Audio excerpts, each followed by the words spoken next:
कल की मूवी में कृष्ण का चेहरा इसलिए नहीं दिखाया गया क्योंकि पूरी कहानी अश्वत्थामा के दृष्टिकोण पर्सपेक्टिव से दिखाई गई है। महाभारत के युद्ध के बाद जब कृष्ण ने अश्वत्थामा को श्राप दिया था तब वे अश्वत्थामा 6000 साल तक इस धरती पर अकेले भटक रहा था।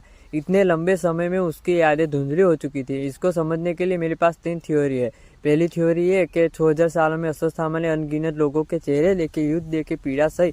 इतने लंबे समय के बाद वह उन चेहरों को पहचानने की क्षमता खो चुका था। यहाँ तक कृष्ण का चेहरा भी भूल चुका था।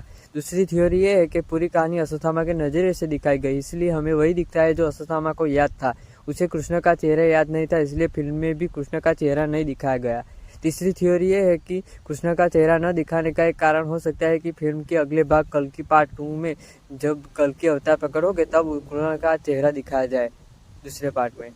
तो आप लोग कहेंगे भैरव का चेहरा क्यों याद आया अश्वत्थामा को? उसके लिए भी मेरे पास एक थ्योरी है। शुरुआत में अश्वत्थामा को भैरव का चेहरा याद नहीं था क्योंकि उसने कर्ण को भी 6000 साल पहले देखा था और उसका चेहरा भूल चुका था।